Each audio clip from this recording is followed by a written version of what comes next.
চাকরি দুর্নীতি মামলায় বিজেপির জেলা সভাপতি সুনীল রুদ্র মণ্ডল এবং কেন্দ্রীয় শিক্ষা প্রতিমন্ত্রী সুভাষ সরকারের আত্মসহায়ক শানু কুণ্ডুর আগাম জামিনের আবেদন খারিজ করল বাঁকুড়া জেলা আদালত। 12 সেপ্টেম্বর বাঁকুড়া জেলা বিজেপি কার্যালয়ে চাকরি দুর্নীতি নিয়ে বিক্ষোভ দেখায় বিজেপির কয়েকজন কার্যকর্তা। কেন্দ্রীয় মন্ত্রীকে তালা দিয়ে বিক্ষোভ এবং বিজেপির জেলা সভাপতির বিরুদ্ধে প্রবল বিক্ষোভ দেখায় তারা। এই ঘটনাকে কেন্দ্র করে ব্যাপক উত্তেজনা ছড়ায় এলাকায়। পুলিশ খবর পেয়ে পরিস্থিতি নিয়ন্ত্রণে নিয়ে আসে। জানা গিয়েছে ওই দিনই কৌশিক সিংহ নামে বাঁকুড়া জেলা বিজেপির এক কার্যকর্তা বাঁকুড়া সদর থানায় একটি অভিযোগ দায়ের করেন। সেই অভিযোগে তিনি জানান, কেন্দ্রীয় সরকারের অধীনে থাকা বিভিন্ন সংস্থায় আর্থিক লেনদেনের মাধ্যমে কিছু ব্যক্তিকে চাকরি পাইয়ে দিচ্ছেন বিজেপির জেলা সভাপতি সুনীল রুদ্র মণ্ডল এবং কেন্দ্রীয় শিক্ষা প্রতিমন্ত্রী সুভাষ সরকারের আত্মসহায়ক শানু কুণ্ডু। এই দুজনের বিরুদ্ধে বাঁকুড়া সদর থানায় অভিযোগ দায়ের করার পরেই তদন্তে নামে বাঁকুড়া সদর থানার পুলিশ তদন্তে জানতে পারে প্রভাবশালী ওই দুজনের মাধ্যমে বেশ কয়েকজন চাকরি পেয়েছেন। এছাড়াও একাধিক বেনিয়মভাবে চাকরি হয়েছে সেই তথ্য পুলিশের কাছে উঠে এসেছে বলে দাবি করেছেন সরকারি আইনজীবী। মঙ্গলবার এই মামলায় অভিযুক্ত দুজনের আইনজীবী বাঁকুড়া জেলা আদালতের কাছে আগাম জামিনের আবেদন করেন। বাঁকুড়া জেলা আদালতই আবেদন নামঞ্জুর করেন বলে জানায় সরকারি আইনজীবী। অ্যাকচুয়ালি বাঁকুড়া সদর থানায় একটা অভিযোগ হয়েছিল সুনীল রুদ্র মণ্ডল এবং শানু কুণ্ডুর বিরুদ্ধে। অভিযোগটি করেছিলেন কৌশিক সিংহ বলে একজন। তিনি অভিযোগ করেছিলেন যে এরা বিভিন্ন রকমভাবে সরকারি বা সরকার অধীনস্থ কিছু জায়গাতে চাকরি করে দিচ্ছে এবং সেটা বেআইনিভাবে।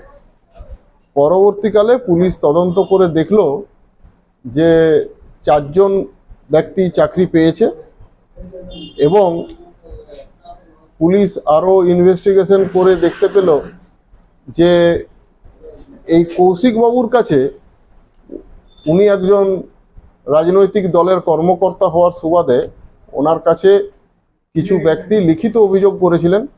পুলিশ সেই লিখিত অভিযোগের ভিত্তিতে কৌশিক বাবুর কাছ থেকে সেগুলি সিজ করেন। সিজ করার পরে ওদেরকে কোর্টে নিয়ে আসেন। কোর্টে নিয়ে আসার পরে ওনাদেরকে জুডিশিয়াল স্টেটমেন্ট রেকর্ড হয়। পরবর্তীকালে দেখা যায় যে ওনারা যে অভিযোগগুলি লিখিত করেছিলেন ওগুলো কোর্টের কাছেও বলেন এবং আজকে সেটার হিয়ারিংয়ের ডেট ছিল। ওনারা আগাম জামিনের দরখাস্ত করেছিলেন। সেই আগাম জামিনের দরখাস্ত আজকে শুনানি হয়। শুনানি হওয়ার পরে ওনাদের আগাম জামিনটা নামঞ্জুর করে দেন জজ সাহেব। মিথ্যে মামলায় ফাঁসানো হচ্ছে বলেই পাল্টা দাবি করেছেন অভিযুক্ত দুজনের আইনজীবী। কোনো প্রমাণ ছাড়াই তার মক্কেলের বিরুদ্ধে ষড়যন্ত্র করা হচ্ছে বলেও দাবি করেন তিনি। পাশাপাশি তিনি বলেন, যিনি অভিযোগ করছেন কৌশিক সিংহের বিরুদ্ধে, তার মক্কেল অভিযোগ করেছেন বাঁকুড়া সদর থানায় সেই মামলায় কোনো গুরুত্ব দেয়নি।